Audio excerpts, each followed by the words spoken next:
So, y'all have probably heard by now that Mrs. Bieber sold her brand for $1 billion.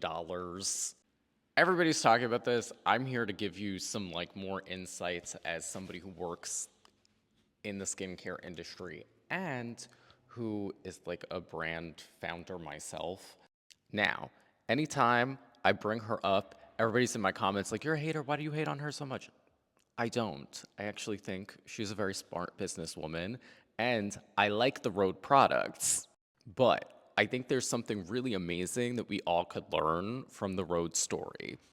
I have been saying from the very start that Rhode and everything going on with Hailey Bieber is a very intricate psyop, a psyop that worked.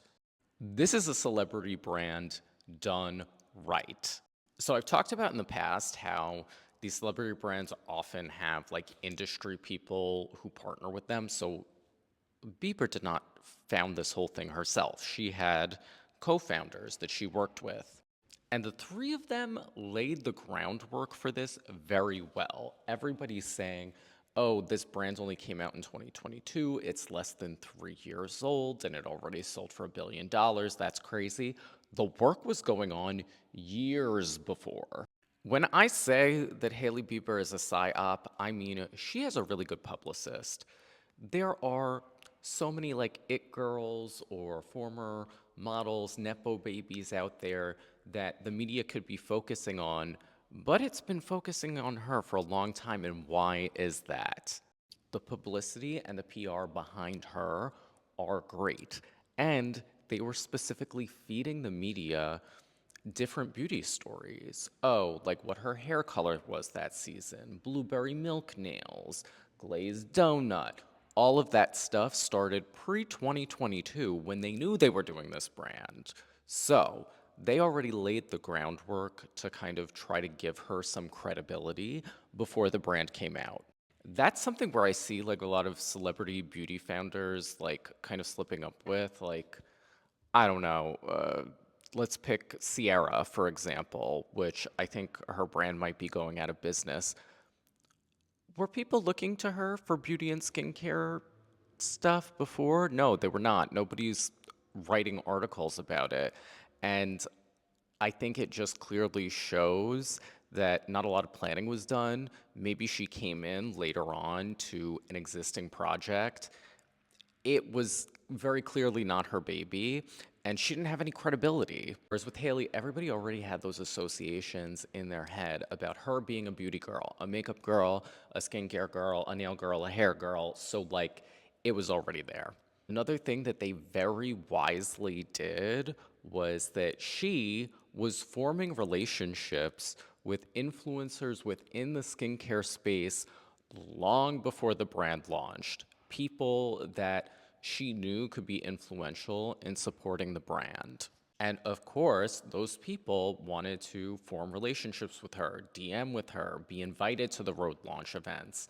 So, some of them felt like they were on a first name basis with her. And the reason was these were going to be key people to support the brand. Key people that you didn't now have to pay. But when the brand actually launched, you had all these influencers wanting to talk about it and how they know her personally and all of this stuff. And PR like that could cost you potentially millions of dollars with the amount of people that she reached out to. That was very shrewd.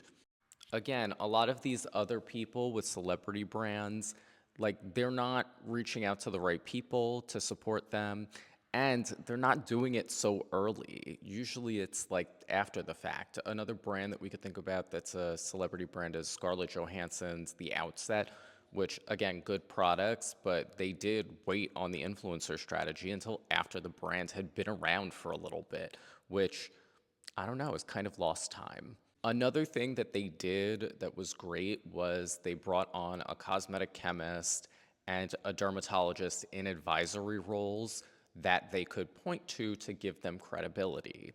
How involved they really were with the development of the line, I do not know. But I rarely see celebrity brands doing that. That gives them more credibility. And truthfully, I think that's a more of a PR move than anything.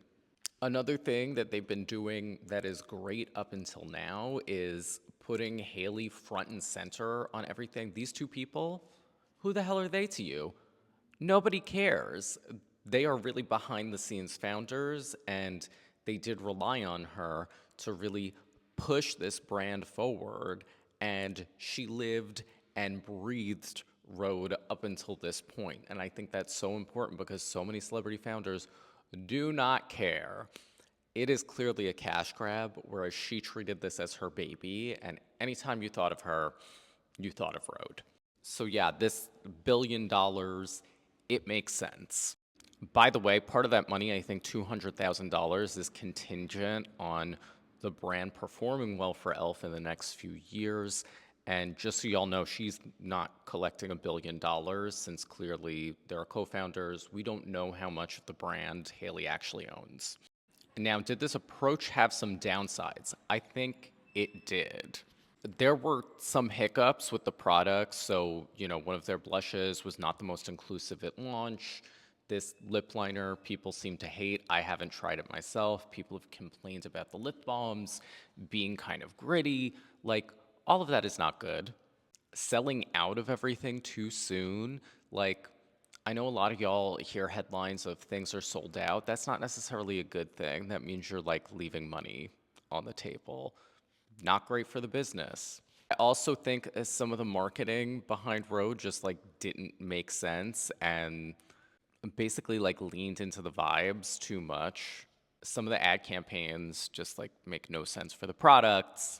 So yeah, they didn't do everything perfectly. But yeah, so much to learn here. Like this was such a well orchestrated psyop, and I love it. I love watching it.